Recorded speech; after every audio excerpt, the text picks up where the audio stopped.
JT Taylor, and this is Dry Snitch.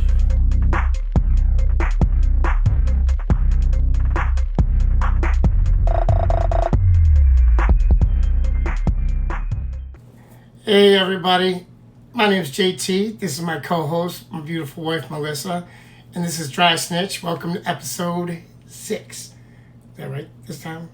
6. Wow, we agreed and everything. How good.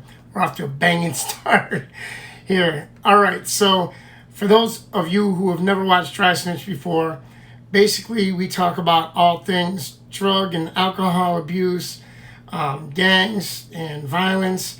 We talk about jail, and obviously we're in prison right now behind these bars, but they let us have this little workup to talk to you guys a little bit, and actually let my wife come and visit my cell. I don't know about the conjugal thing yet, but we can maybe work that out. Anyway, but we talk about anything, so anything might go.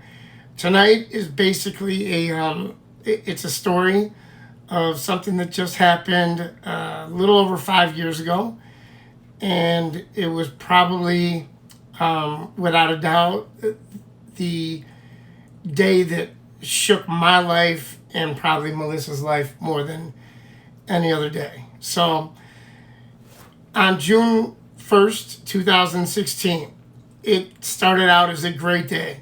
It was beautiful outside. I know that everything was good. The Cubs were winning, and I'm a diehard Cubs fan. As you can see, I'm a Bulls fan too. And a Bears fan, by the way, and a Hawks fan. So anyway, we went to the Cubs game. Melissa got tickets somehow from a friend who actually works for the Cubs, I believe. And we had been to a couple that season already. This is the year that they won the World Series. And so it was with the Dodgers, just a great game. I was going through, I think I just had my surgery on my foot maybe a few months before this. And so for a long time I was on Norcos, which are obviously narcotic pain relievers. These were the Norco 10s, to those of you who are familiar with medication. That means they're the strongest. They have the most amount of opiate in it than any of the other Norcos. They got, I think, 5s, 7.5s, and then these were the 10s. So I shouldn't have been taking them. I mean, I was already definitely a heroin addict, and I had kicked it. I had gone through all the withdrawals and everything because I went to prison, and I a lot of my clean time, probably because I was locked up in prison. However, I did maintain it when I got out for several months. And then this foot thing happened. And I got hurt on the job. And the insurance didn't want to pay for it. So I spent 1.5 years before the insurance finally paid for my foot medication. Anyway, the first time the doctors told me that you got you tore your Achilles, partially tore your Achilles, and a really bad sprain, and some stuff didn't heal right, and I was in a lot of pain, and they offered me medication, and yes, my mind quickly said, no, I can't take any opiates. I know I had problems with them before. And they're just they're something I shouldn't touch ever. I mean, if you're an addict or you know somebody who is, and they get hurt, unless they've got something like a cancer, which by the way, I'm sorry about the sound. My dog loves to try to ruin anything that we do, but we love him because he's dumb and funny. But anyway. So when I went to the doctor, he asked me, okay, how about we give you these? And quickly I said yes. And I remember saying to myself, you should tell him no right away. Tell him that you have an addiction problem and you need something without any kind of controlled substance in it. But I didn't, in my brain, I thought, these are Norcos. I mean, I was a real heroin user. These are not going to do anything to me. I'm not going to feel high from them. This isn't going to stir up my addiction. Basically, I was making excuses for myself, okay? So on this day, I had got my prescription filled on that June 1st. And then me and Melissa weren't living together yet. I had stayed with my dad when I initially got home from prison until, I got out and got in my own place. And so she picked me up, actually, because she was taking me to the game. We went to the game, and great game. Chris Bryant hit a home run. Cubs won 2-1. Beat the Dodgers, and I was just super excited. Melissa was in a good mood. It was a beautiful night, right? I mean, it was just a beautiful night outside. Seats were good. Oh, the seats were beautiful seats. They were like the terrace, but like the third or fourth row back from the first row in the terrace, and they were great. And then we had a little bit of banter because my friend who had given us the tickets told me, pay attention for the seventh inning stretch. You might know somebody who's singing the seventh inning stretch. And I was like, oh my gosh. And my husband's like, well, not my husband at the time, but now my husband. Jeff was like, oh yeah, right, sure. You know who you have to be to sing seventh inning stretch. And there was my friend, as big as the whole marquee or whatever it's called. Well, he was also he's also live, standing up in the box. And so I was probably a little tipsy. I had a couple drinks, and I was like, "I told you." A couple drinks, by the way. Let me tell you about my wife. A couple drinks. She's a real lush. By a couple drinks, you see how much she's had so far. Right now, she'd be telling me if that had alcohol in it, she'd be saying, I'm getting kind of drunk. I'd say my teeth are numb. My teeth are numb, and I'm feeling warm all over. Literally 2 or 3 sips, and that's her couple drinks. But literally, she had a couple drinks, so she was feeling no pain. I didn't drink anything but Coke, I think. And we had left. I don't know if I drank anything else, but I'm not saying I wasn't drinking at the time. I don't think we had a lot to drink. We smuggled in. That's right. We smuggled in a little thing of vodka. Yeah. We split and a couple drinks of that. Yeah. Whatever. But for me, like he said, it's like I was feeling no pain for like halfway through, and then I stopped, and then I was fine. By the time we left, we were both just regular. Right. So we leave the stadium, and since we're on the second tier, you go down. If anybody knows, it's old school. You go down this long rotunda, like it feels like you're on like the 6th floor, right? Somewhere. I don't know why, but it just feels forever. It's down, then down, then down.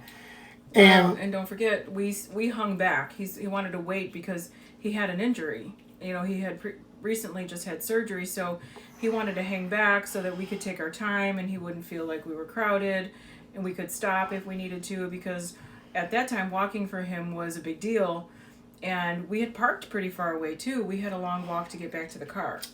So we kind of were going to hang back. Yeah, we have a friend who told us about a secret free parking spot that we've used every time since, and it's perfect. So Frank Turco, if you hear this, thank you for that. And yeah, it's not a long walk, but for somebody who had recently had surgery, and I'm one of those people who hates when people are slow in front of me, so I don't want to do that to anybody else. So I'm just like, let's hold back a minute. We held back, and then we leave. We get all the way outside, and I'm thinking to myself, we just walked all the way from here to there. I hadn't taken any medication during the game, I don't think. And I'm like, I'm definitely going to need a pill. And I still had like my Coke or whatever I was drinking in my hand. And I went to grab some out of my pocket, and there's nothing there. And I thought, oh my God, I think I had my whole bottle. I filled my script today. Now, I usually don't carry my whole bottle in my pocket, but I had filled it that day. I don't remember going home or anything like that first. So I'm freaking out. I said, babe, I think I went to the bathroom and when I washed my hands, I think I might have left them on the counter, or they might have fallen on my shorts and fell on the floor. So I literally begged the security guard, man, these are serious medication. Can I please just run up and see if they're there? I'll be right back. I thought he would say no, but he actually said, yeah, go ahead. So I went up there. Of course, they're nowhere to be found. My thought is, anybody who reads these is going to be like, Norcos. Pretty much a lot of people knew who they were. If they didn't, they'd probably just leave them. But somebody would see them quick enough to know what they were and take them on their own. Well, and I think right now he's kind of said he was freaking out, but you guys need to understand the level. He was freaking out. Like, he was in a serious panic because this is day one of a new prescription. So when you have, I think it's safe to say 90 or 120 a full-blown addiction to opiate again. Oh, yeah. You have a full-blown addiction to the opiate, and he's got a whole month's prescription. Is that how they did him, a month? Or was it a week? A month. He has the whole month to where now he thinks he's in big trouble. So freaking out, I think, is an understatement. He looked like death came over his face. The whole good day kind of came to a halt at that point. Yeah. He didn't know what we were going to do. I was, remember, so since I'd had, a heroin addiction before, I was kind of right about the Norcos as far as they're not going to, make me feel high like heroin would. Not if taken, directed, okay? So I was taking like I was supposed to, one every 4 to 6 hours or whatever for pain. And a lot of times I wouldn't even take them all at first. I wouldn't even take them every time. But then I started to, and then I felt like I'm needing more. Now, sometimes I'm running out, and I'm starting to abuse them now. Because in an addict's mind, you're like, you know what? Well, I haven't felt that way before. You know what? If I just cut out one pill a day for 10 days and I take 10 of these at once, how will it feel? And I remember I did that once and it felt great, So I already knew that these could get me, there if I wanted to. But usually I was only running I would run 3 or 4 days short in a month. So maybe I was overtaking them by 1 or 2 every few days. But like she said, I'm freaking. This is 120 days. It's not like another medication. It's not penicillin. Your doctor cannot say, you know what? Let me write him another 120 pills the very next day. Legally, he would have to explain with his DEA number. It just wouldn't happen. It just doesn't happen. It just, and I'm sure that's happened to people before where they've lost it and flipped. And and they're super strict on this kind of medication. They won't give it to you a minute before your prescription is going to re-up. You can't get it the day before. I don't care if you tell them there's no way I can get here tomorrow. Write it for tomorrow. I'll pick it up to a day early. They're not going to do it. Right. There's not even on a lot, and now on controlled medication, by the way, they can't even write for a refill on. You have to go get that prescription every single time. How about the once I went to CVS, they said, we don't have enough to fill it, so what we can do is we can give you what we have, and then we'll write that you didn't get them all, and you can come back and get the rest of them when we get them. I didn't know it. They had only had 6 or 8 out of 120, but they didn't tell me that they were going to change it, but I had to go all the way back to the doctor and ask him to change the prescription now to 112. He couldn't even write for 120 again because they give me 8. That's how strict they are. And I think at the time, he was living in Lisle. The doctor was in Palatine. Yeah, well, these people don't know where they are, but... Well, probably 20 miles. Oh, yeah. It was a good hour drive from where I lived to the doctor's office and back. And I didn't have a car. I didn't have a license. That's what it was at the time. And so I had, lucky my insurance would take me to and from the doctor. Anyway, it was just a mess. So I'm thinking of all this as we're standing on the corner of Addison in Waveland Avenue, you know, and in front of all these bars and everybody happy that the Cubs won and just talking World Series and all this kind of stuff. And first thing I know what to do is, well, who can I call? So I got to call one of my old dope buddies, you know, and ask them, could they get Norcos? Because, yeah, they're sold on the street, but most people who use heroin don't go buying Norcos. You'd have to buy like 10 Norcos at like $8 a piece to do what one $10 bag of heroin would do. So it wouldn't make sense. So I called him. I said, hey, can you give me some Norcos? And he said, I'll call you back. I was scared he wasn't going to call me back. I waited 5 minutes. He didn't call me back. We were in the car. Remember, I called him back again. Can you get him? He said, yeah, my uncle said he's got some. But my guy doesn't have a car. So I was about to say his name. He doesn't have a car. So now we've got to go to the middle of the west side of Chicago, which is a drug-infested area. Not really where he lives, but where we had to go, which was like a mile away from there. Which I should kind of interject, and that's the way this video is going to go. I'm going to do a little bit of interjecting here and there. This caused an argument between us because I grew up in a pretty white suburb in the west side of Chicago. Scares the hell out of me, and I didn't want to be there, and I didn't want to take him there. And I kind of knew that I was backed into a corner, that if he indeed lost this entire script, that what were our options? And so very hesitantly, I knew this is what we were going to have to do. And it did cause a little bit of an argument. Yeah, it did. And just from the addict's point of view, first of all, I'm in full addict mode at this point because even though I'm not on heroin, I've now been taking this one medication nonstop for close to 2 years, and a lot of it, okay? Because he kept giving me more and more because I was gaining weight at that time, and also my body was getting immune to it. So went from 3 or 4 today, got up to like 8 a day, you know? And I know that if I don't get this within the next 12 hours, I'm going to start getting really, really sick. I'm scared because, first of all, I don't even know what we're going to do because, like, in this, understand, this should be such a lesson to people, okay? This is a predicament it put not only me in. Melissa was just my girlfriend at that point, but we were serious. We already were in love, you know?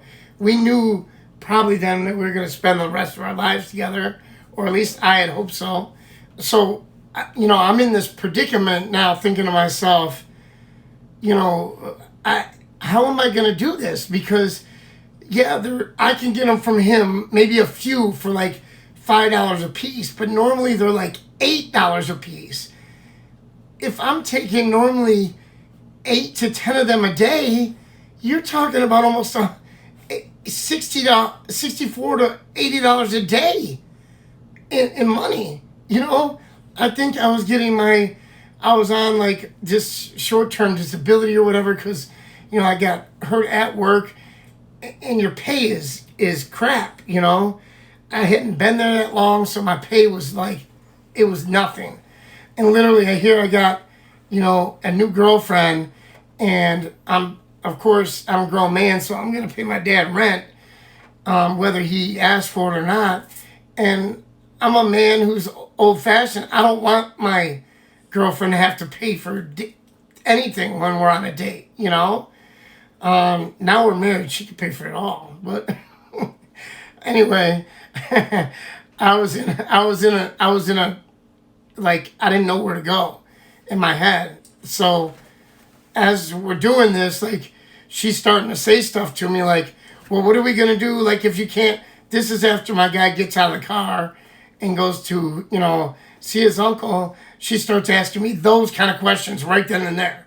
Well, what are we going to do tomorrow? And I'm like, I don't know, Melissa. Like, I don't know yet. I'll figure it out. Like, I don't know. You know, there's a chance that maybe they're at home and I don't know or something, you know. I just don't know. But I'm freaking out. He gets out of the car and notices I'm about to go into the apartment door, like the door to go up into the building. And somebody called him from across the street, and he went over there.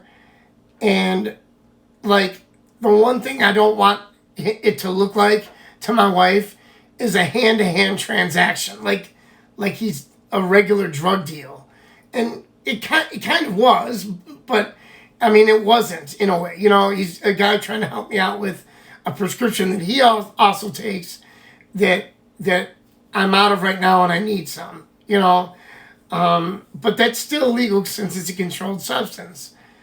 So when he came back, he didn't go back in the building. He got back in the car. I go, well, what was that? He's like, oh, I got them from them across the street. I'm like, oh, they got Norcos there? He goes, man, they got everything over there. So I'm like, okay. And he hands me them, you know, and like he tries to be like real slick about it. So like Melissa can't see. And you're just making it more like obvious that you're doing something wrong. You know, like just give me hand them to me and here's the money, you know? I think it went a little different. Okay. Because you had asked me if I needed to use the restroom or anything, if I wanted to come inside. That was before we got to back to his house. Okay. So, yes, from there we took off, and now we go back to my buddy's house to drop him back off. When we got there, I know I had to use the washroom because I'd had to pee since we left the Cubs game. And I run in real quick. I use the washroom. While I'm in there, I take one of the Norcos. And I come back outside. I might have taken... I don't... None of this is a lie, but it also could not be the truth because I don't really know what happened. There was two of them, and I know I took at least one. The police were looking for what they thought was heroin later. We'll get to that. And they didn't find anything. Well, and realize we didn't expect this to become an event. Right. You know, so our memory is kind of what he remembers and what I remember. And we kind of try to combine the two to come up with like a complete story. Because what I saw is different from what he was doing or what he saw or what he remembers versus what I remember. You know, like when he went inside to use the restroom, I sat in the car. You know, doors locked, hazards on because I'm double parked. I sat in the car, you know, anxious and nervous. And so my thoughts are in a different place than what his are. He's just thinking, thank goodness I've got the medication. I'm going to go to the bathroom. We're going to get out of here. But, yeah, and that's when, you're right, when we got to his house, he ran in. I said, baby, I got to go to the bathroom. Do you need to use the bathroom? And you were like, no, I'm fine. And literally, and because I know she's out there, I know she's double parked, I couldn't have been in there more than 45 seconds. It was fast. I mean, I was in and out. Because I don't want her waiting out there. Where he lives is actually almost like kind of like an island of safety over there, but she doesn't know it, you know? And so we take off. A lot of the rest of the story is going to be on Melissa because I kind of checked out from there. I just remember starting to get on the expressway and, you know, we jump on at Cicero in 290 West and we started heading west. I remember her saying, did you take both of those or something? I said, did you take the pills already? And I think I said no. He said no. And there would be no reason to lie. Like, that wouldn't make sense. I mean, there would. I mean, in a way. Like, you know, like he said, we're in a newer relationship. We are serious. I have very strong feelings about the medication. I have very strong feelings about where we were. And so I think maybe to ease my anxiety, yeah, I could see him saying, no, I didn't take anything yet. Just thinking this is going to be normal, like he would always take the medication. Yeah, I would have been fine. I mean, might have been a little white lie, and that's... Right. She would have known better. Nothing would have happened. I would have got home, and, you know, those take a good 10, 20 minutes, and it was only a 20-minute ride home. And it's not like as soon as I took the medication, you could tell. Not normally. So that's what I remember. And go ahead. So, like you said, I asked him, did you take them already? Because I saw some signs of, we were having a conversation. We were kind of still in argumentative mode because I was unhappy for the situation. If you know me, you know that, if you know me well, I'm kind of a control-y person. And I felt a little out of control. You can't take my jokes. I felt a little out of control in this situation, and I don't like it. And I don't like where we were, and I don't like what we were doing, and I don't like any of it. So I'm already feeling very tense. And so we're still in kind of an argumentative mode, but the argument had turned into something kind of ridiculous. And then he started to fade out. And I remember saying as he was fading out, oh yeah, you didn't take any of the pills. And now I'm like talking to myself, throwing my hands in the air. I can't wait for you to get home and get out of this car because I'm mad. I'm angry because he lied to me now. You took the pills. I know you took the pills. So he was out, and we're heading back to his house, and he had made some strange noises, very strange noises, almost like, now when I think back to what was actually happening, at the time I just thought they were noises that you make when you take medication. Like, I don't know. And now when I think back, they were probably like final breaths of life. The death rattle. Kind of is what they call it. It was a very like aggressive, like out breath. And I remember getting angry about it again. Like, I had no idea what that sound was, but it was a sound that I didn't like. It was a sound that made me uncomfortable. And I just couldn't wait to get him home. I'm just arguing to myself because he's out cold. I just want to get him home. And so he had made that sound twice. And I get him home. He lives right off the expressway at the time. So the last one, by the way, I don't mean to interrupt, but the last one she thinks was about 2 or 3 minutes before we got off the expressway. So that's the last time that she I think there was figures I breathed. I think there was a toll right before your house, right? Well, there's a tollway on the exit itself. So we literally were pulling up to the toll when he made that sound. And so literally it's one turn, another turn, and now he's home. It's literally that quick. It's less than a minute. Yeah. So he makes that sound. I can't wait to get him home. I pull in the driveway and I put it in park, and I'm like, Jeff, you're home. I'm kind of almost like, get out. He didn't move. I'm like, Jeff. Nothing. Jeff. Nothing. Now I'm scared. Now I'm like, wait a minute. I'm like, Jeff. Now I'm yelling. I'm Jeff. And nothing. And I remember I started to slap him. I'm slapping. I'm hitting him. I'm shaking him. I'm slapping his face. Nothing. And I remember saying hard. Like, hard. I'm she said she slapped me as hard as she possibly could. And I remember saying to him, thinking that if he's there and can hear me, if I say this, he's going to tell me no. I said, if you don't answer me, I'm going to call 911. Nothing. I flew out of that car. I'm on my phone. I'm dialing 911. I'm in his driveway. I call 911 and I say, I need help. I need help. My husband, they're like, what's going on? I'm like, I don't know. I said, I think he took a medication and I don't think he's breathing. No, I don't know. And they're like, I need to know, is he breathing? And I said, I don't know. No, he's not breathing. Where are you? And I'm like, I don't know. Like, I knew he lived on this one street. I didn't know the address. Like, why would I know the address? I didn't know. You know where people live. You know where their house is. I've been there 100 times. How often do you know what their physical address is unless you live there or have mailed something there? And luckily he lives on a corner. But I didn't know the cross street. And it was pitch black. His neighborhood was pitch black. So I remember running to the corner with him unresponsive in the car, running to the corner to see what the cross street was. And then I was able to say, I'm on the cross street of this and this. And they said, okay, go back to the car. We're sending the sheriff or whoever. I think it was the sheriff. And well, in DuPage County, when you get a 911 call, no matter if it's a police call, an ambulance call, a fire call, whatever call, they literally send the fire engine or the police, an ambulance, and a fire truck all have to respond to every single call, which I think is actually a good idea. So they're trying to talk to me. I'm a wreck. I don't know what I'm doing, and I just did what I thought I should do. I pinched his nose and I started breathing into his mouth. I've seen enough videos. I've never been trained. I didn't even know if this was right. I've heard in the world you're not supposed to give mouth to mouth anymore, but I didn't know what else to do. So I grabbed his nose, I opened his mouth, and I was blowing into him, hoping that he would breathe.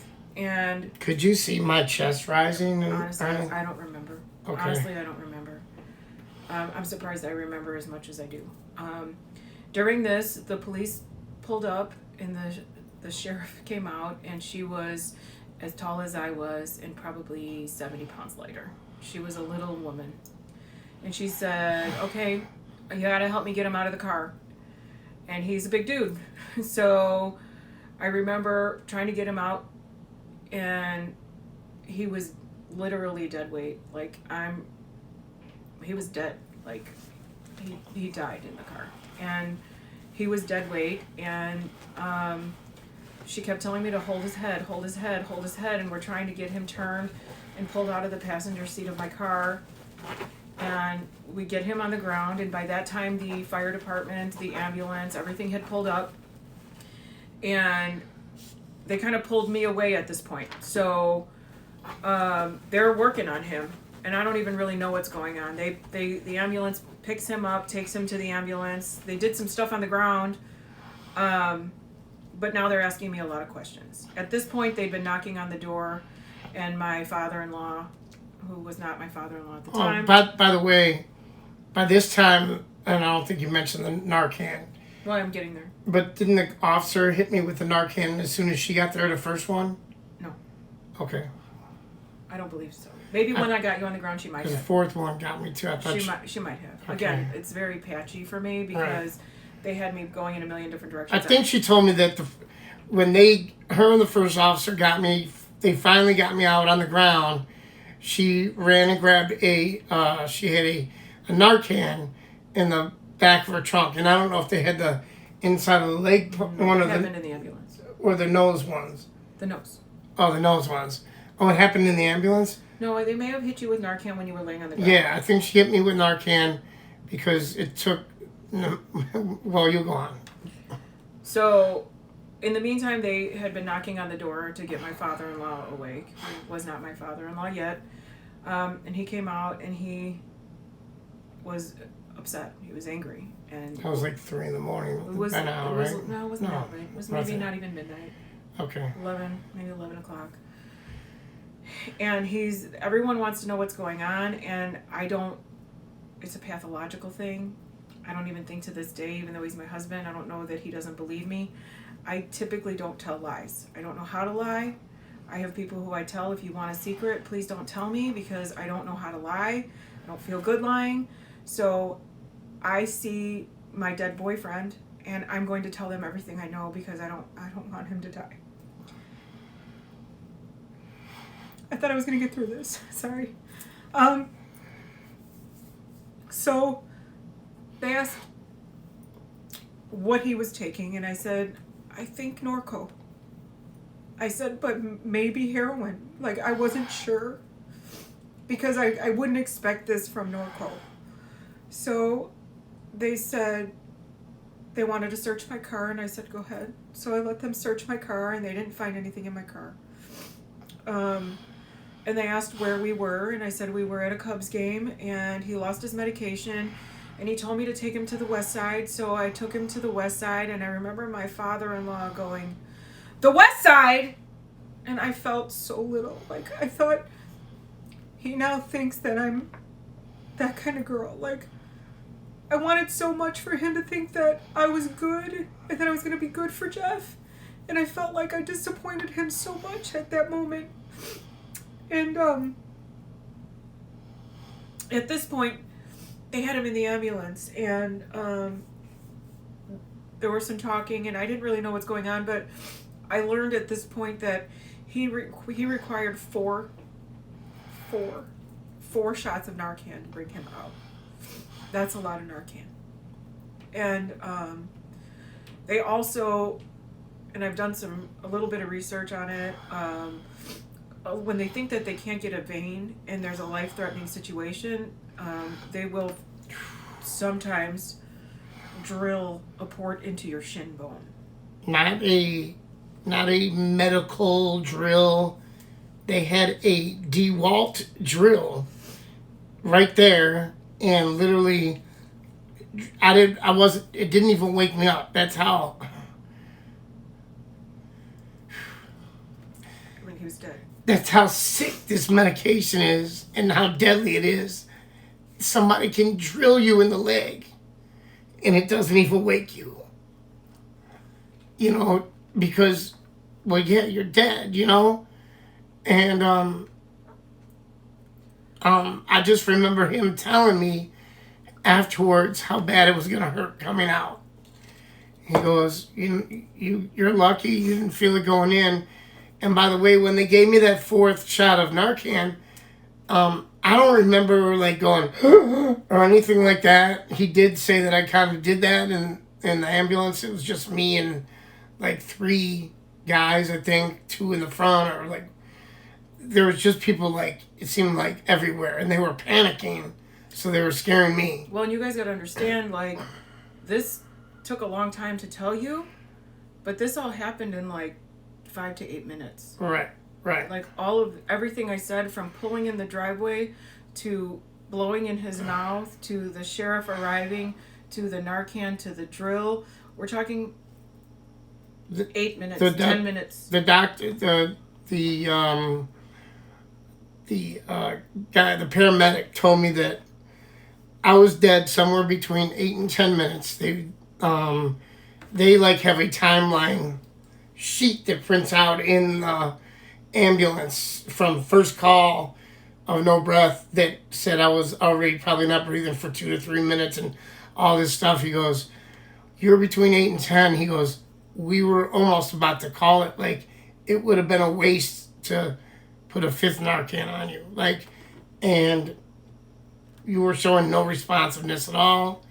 And let me tell you, when they wake up from Narcan, they don't understand anything's wrong. I woke up, like I said, I didn't feel like or anything. He told me I did that, but all I remember is being like, confused. What happened? Why I'm in the back of an ambulance now? I've been in a lot of back of ambulances because I have asthma, and heroin is what really makes it really bad. I mean, I have it without it, obviously, but very minimally without it. It's the only thing that's usually going to cause me to go to the hospital.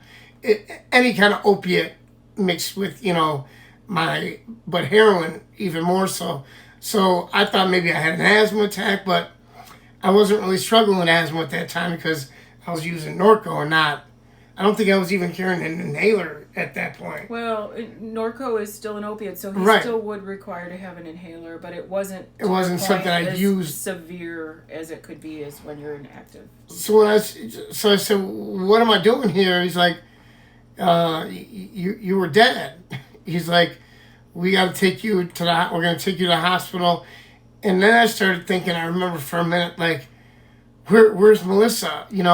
I thought maybe there was, he didn't explain everything to me until, because I know for a minute I was, and I don't remember if he even told me that first, but I'm still confused, So I'm like, where's Melissa? Where's Melissa? She's got to come with me. And I'm thinking to myself, oh my God, she's going to think that I did drugs. She's going to think I did. And I wasn't sure. Heroin. At this point, I still wasn't sure. And at this point, I'm hearing from the police officers and the people who are out there that I don't want to get mixed up in this, and that I should continue to live a good life and be a good girl and say goodbye to this guy. This guy's no good. And it's in my head and it's messing with me, and I just watched him die, And I was just on the west side of Chicago, and I saw that look of disappointment in my father-in-law's face. And They asked him though. they did, I forgot. Yes, they asked him, you know, could your son be on heroin? And my father-in-law said, and I'll never forget, he said, absolutely not. He said, my son is happier than he's ever been. There is no way, if he said he didn't take heroin, he didn't take heroin. And if my father-in-law didn't believe that, he wouldn't have said that. He would have. Oh no. He would have said, my son's on heroin. I think he would have. Oh, without a doubt. He would have said, you need to check every place. He would have, like, helped them try to find it. Like, you know, but he knew, and that's, you know, that, I'm sorry, I'm trying not to get emotional. This took way more out of me than anything physically. It didn't, like, I wasn't there, really, you know? But to know that the person who I love more than air had to see me on the ground dying, and I remember, or dead. And I remember she said they brought her off to the side, and all she could hear was the radio and saying, still unresponsive. And then she finally heard him say, like, one time, He's awake. He's awake. Like, they were trying to distract me. They didn't want me to hear those things. I mean, I have to give them a lot of credit the way they handled the situation. I mean, they were trying to get in my head, but I think that their intentions were right. Like, I think they were trying to save me from going through this again. So I think their hearts and their actions were in the right place, and they were trying to distract me so that I didn't see the struggle and didn't hear the unsuccess, that this shot of Narcan didn't take, whatever that thing they put in his leg was. And you know, I think that I'm looking over the shoulder, I'm trying to see what's going on, I'm worried about my father-in-law, I'm worried about everything, I'm worried about whether there's drugs in my car and on my husband's person. And finally I heard something that said he's breathing, he's awake. I think that's what they said, he's awake. And I was like, oh, thank God, he's awake. And so they told us he was okay, he was awake. They were going to take him back to the hospital for observation. And they told my father-in-law to go back inside. And they asked if I was going to come to the hospital. And I said, okay. But I was hesitant. Like, I almost didn't want to. I kind of wanted to run away and never look back. I was terrified. I don't have any other words, but terrified. And I remember getting to the hospital and coming into the emergency room where Jeff was. And he was like, baby, come here. And I remember standing back, probably white as a ghost, and shaking my head no. I remember shaking my head no. And he's like, what do you mean? What? Come here. Please come here. And I remember saying no. And I said, I'm terrified of you. I'm scared. And it scared me to see him from dead to that. Like, alert, awake, fine, completely fine. I didn't understand Narcan. I didn't know anything about Narcan. Now I know a lot about Narcan. I always carry Narcan, not for him, but so that I can have it in case something happens to somebody else. I'm a responsible Narcan carrier at this point in my life. I also carry Narcan in my car, so. Now I know a lot about the medication, but at the time I didn't understand how he went from dead to just looking and smiling and asking me to come and hug him, and I was afraid. And he may remember from this point on, they wanted him to stay. Oh yeah. And Jeff doesn't stay. No. And he tells them, sign me out or I'll sign myself out AMA.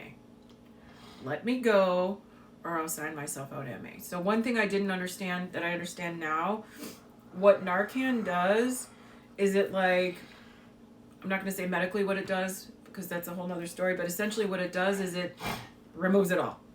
It removes it all. And when you overdose, what you essentially do is your brain forgets how to breathe. You stop breathing. So it removes all the problem. You are fine, but you are also going to go in precipitated withdrawal immediately. And I wasn't. And I didn't know that. Right. I didn't know that. And it's the scary thing I didn't know either was that if something might have been left behind, and if you're a medical person and I'm stating this wrong, the intent is a good one. Him not staying in the hospital was very dangerous. When he went home and went to bed that night, he could have never woke up again.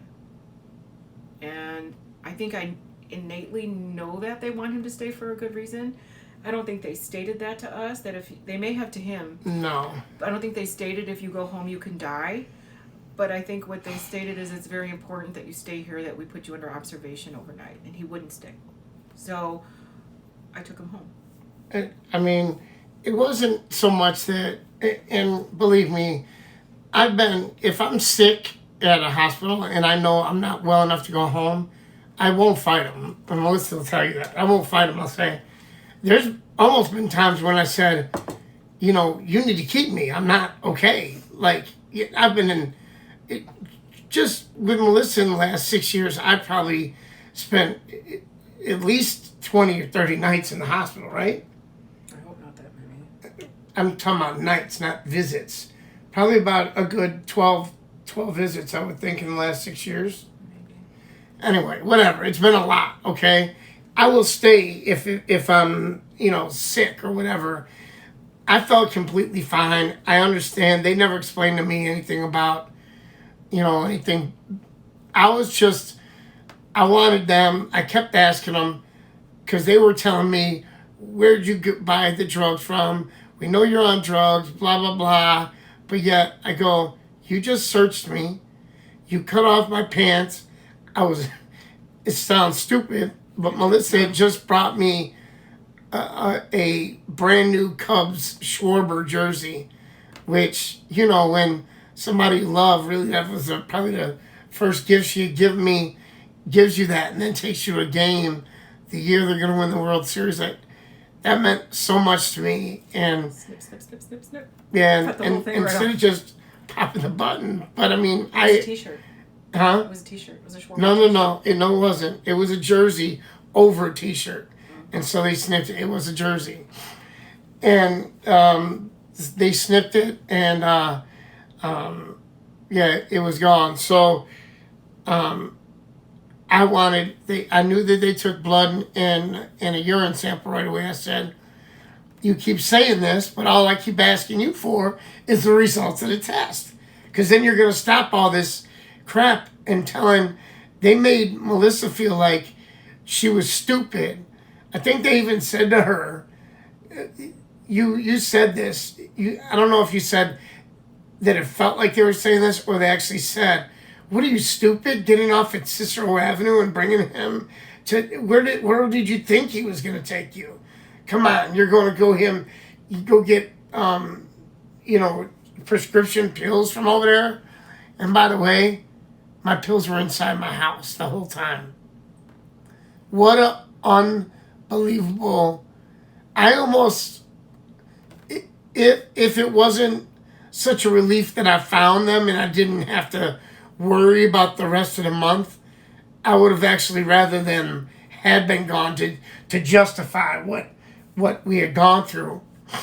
But I remember calling Melissa, texting her the next day, and I remember her being really cold, and I think she had to work. She worked, and I asked her, can you come and pick me up after work? And I think she said, I don't know. And I mean, she'd done everything. Until this, she'd break her neck to spend any moment she could with me. Like, she literally came over on her lunch break. She'd have a half an hour and she'd spend 20 minutes driving round trip and 10 minutes just like laying in bed with me or whatever. Um, when you're fresh in love, you do those kind of things. I do not know. And she said, I don't know. And I was scared to death. I was about to lose the best thing that ever happened to me. And I still didn't know yet how it affected her. But I know that I didn't have any near death experience or anything like that. I felt this sort of, He was sad. I was so sad. He felt like he didn't deserve to wake up. That's exactly how I felt. He felt like he almost got robbed by being brought back because he felt like there were other people who didn't wake up, who deserved to wake up, and that he didn't. I had survivor's guilt without even knowing what it was at the time. I just felt like, I mean, I didn't try to do anything bad then, but how many times had I done bad, And had I done the wrong things, and I was completely numb and lost. And the only person who I could talk to about this was Melissa, because she went through it with me. But in fact, she went through way more than I did. While I was laying there dead, Melissa was living through the horror. I couldn't imagine if I saw her dead like I would. And so when she finally, she did come and get me. And I remember us pulling over by that park by my house, remember? We went there and talked. And when you told me what it meant to you, how it affected you, I know I cried and cried and apologized and apologized. I couldn't wait to call the hospital and put it on speaker and have them say that it was actually the Norco was laced with fentanyl, and that there was no heroin. And I wanted her to hear that. And I just remember driving back to here, to where we live now. She had been living here, and I don't know if we said more than 2 words to each other. It was like we were both in like a fog, I mean, he's freshly in that survivor's remorse. He's also in that kind of thank God that we know what it was. I was still terrified. I wasn't sure where to go. I mean, I think part of what's missing from this story was the fears I had even dating Jeff in the beginning. He was always very transparent about his background and what he'd been through, about addiction and prison and all the things that we're sitting here talking about now. But all of this is coming into fruition now. Now I'm experiencing it, and now I'm thinking, you were afraid. So maybe you should be afraid, and maybe you should not do this. It was a very, very important part in our relationship.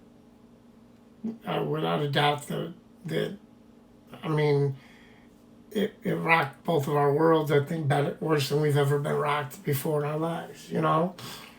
And I hope we never get rocked like that again, because it wasn't a good rock. It was just a. I mean, talk about taking it.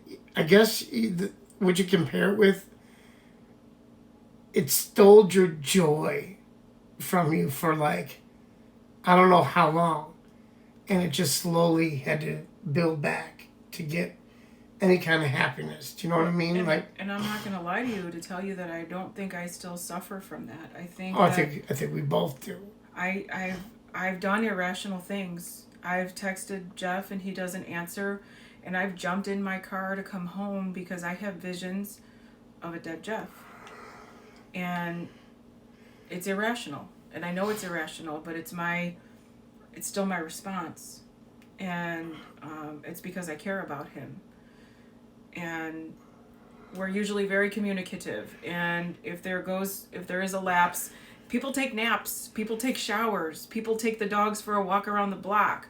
My brain goes to that sidewalk and those 4 shots of Narcan. And I go to an irrational place. I know it. Yeah, I don't even really call it irrational anymore, though. You know, like, it's rational now for you. Like, maybe now it's starting to become irrational now, but I think it's rational. You know, one thing that we did is this tattoo on my arm, which you can't really see, but these Roman numerals here, that stands for 06/01/2016. Mine is that same, if you can zoom in or whatever, it looks like it says Vicky, VICXVI, stands for 06/01/16. So that's something that, I mean, I think that day every year that comes up is almost more special than my birthday. It's like, yeah, I told you before in one of my things that said in the 12-step groups, they always say the end is always the same: jails, institutions, and death. I've already experienced all 3. So God's got to have a reason for me to be here. I'm nothing special, but, you know, God used a donkey in the Bible to talk to people. He used a burning bush. You know, there's all kinds of ways he can communicate. And if he can use this, you know, now 49-year-old ex-dope fiend, ex-con, to help somebody or to reach out to somebody or to tell somebody what I went through so they don't have to. Guys, I had no idea. It doesn't even make sense. See, because most people say, well, I wouldn't buy fentanyl. I didn't think this was true. They're putting fentanyl on crack. Does that make any sense? Because you want an upper, but the fentanyl is going to bring you down. They put that fentanyl on that Norco, and you would think that they would sell for more. They'd say, hey, this is a fentanyl-laced Norco, so you're going to get more high, but you'd use less. You know, you'd crush it down and snort it. Sorry about my voice. But that's all it takes. You know, and I got it from somebody who I'd known for 30 years.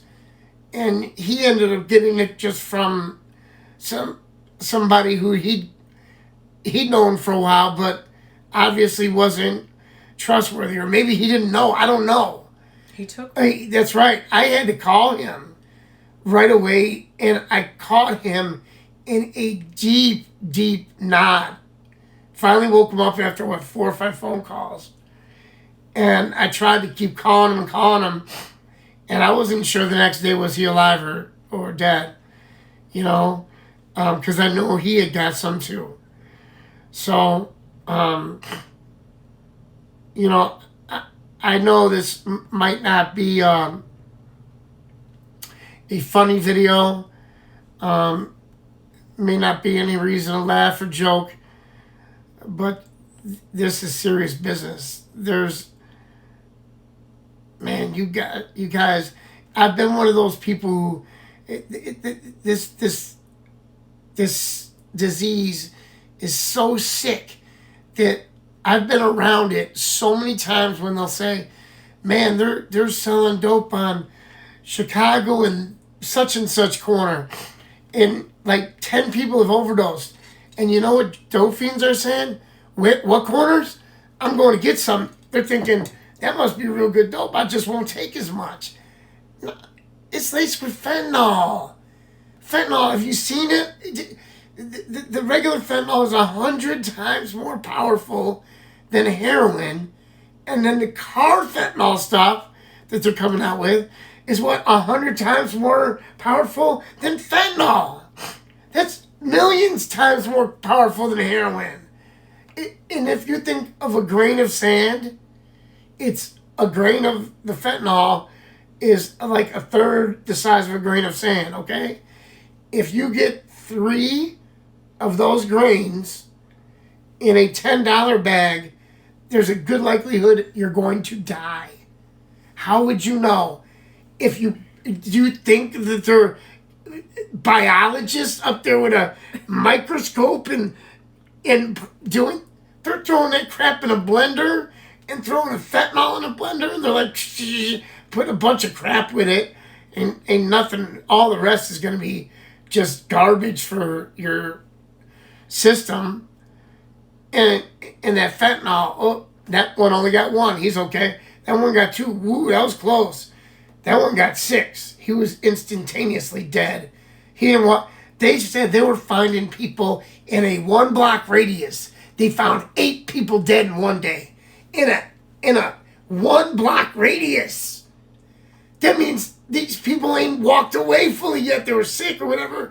Let me try this. Drop dead right then and there. It's instantaneous. There's no, listen, I'm not a dumb person, not by far, okay? But, and I always thought, man, I'm smarter. See, I'm the guy who's not going to go to that corner where the fentanyl's at. There's no way I'm going to do it because I don't buy dope but from people I know. I don't do the blah, blah, blah, blah, all this kind of stuff. Look what happened one time. That's all it took. I died. And the love of my life sat there and watched me die in front of her face. If I would have died, can you imagine the guilt that would have ridden her for the rest of her life? Can you imagine? She would have thought if I never took him to a Cubs game, if I never brought him to the West Side, I could have told him, just hold on, tomorrow we'll figure it out. And anything, none of that would have mattered because I would have talked to her. I got to go tonight. She knows how it goes. Every drug addict does. People, this is not a joke. Listen, if you know somebody who's out, if you're sick and suffering and you need some help, please go get it. If you can't find it, write it in the comments below, and I promise I will help you. I promise I will help you. There's been people ask me already, and I'm in the process of helping people as it is. And it's not about me. Go find help wherever you can. There's places for people without any, no insurance. If you got Medicaid, Medicare, they'll get you right in the door. No insurance, they'll get you in the door. With no money, it doesn't matter. There's a lot of places opening up right now. And the other thing is, if you are in active addiction, right now we feel like there's a lot of people we know watching these videos. We're hoping to reach a lot more people. And if you are somebody who is in active addiction, it's not realistic for us to say you're going to watch this video and you're going to be clean tomorrow. If you're going to use, please try to get some test strips. There are test strips available. Test what you take so you don't die. The test strips are for fentanyl. They're free, okay?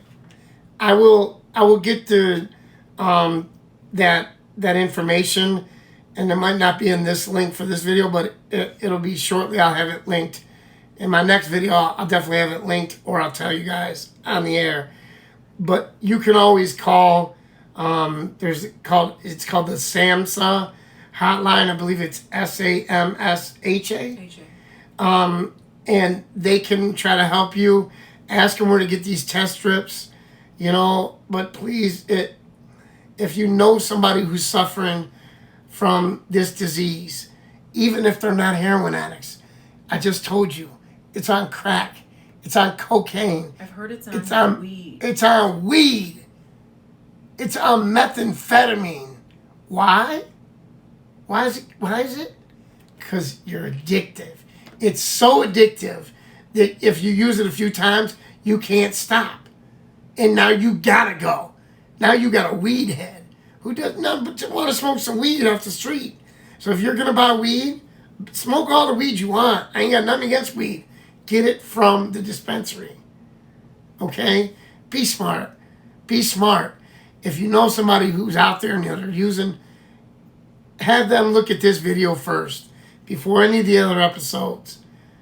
And this might just show you how quick 6/1/16 I was dead. Started as one of the best days of my life, ended my life. And thank God, if it wasn't for Jesus Christ, my Lord and Savior, I would not be here right now. And Melissa might be in some straitjacket somewhere, because it took us, guys, I can't even tell you, it took us a long time to get, we're still not over it, but to get, to where we are now, it took us a long time. So, thank you for tuning in. Thank you so much to, they want us to lock down. I knew they were about to lock down. You got anything else to say before they call us? Just thanks for watching, and please, if we can help in any way. Please, guys, just remember, Don't y'all turn on that red dry, Snitch. Yeah, it's definitely time to lock up. Thanks, guys. We'll see you soon. God bless. Turn on that red dry, Snitch. We're coming. Jeez.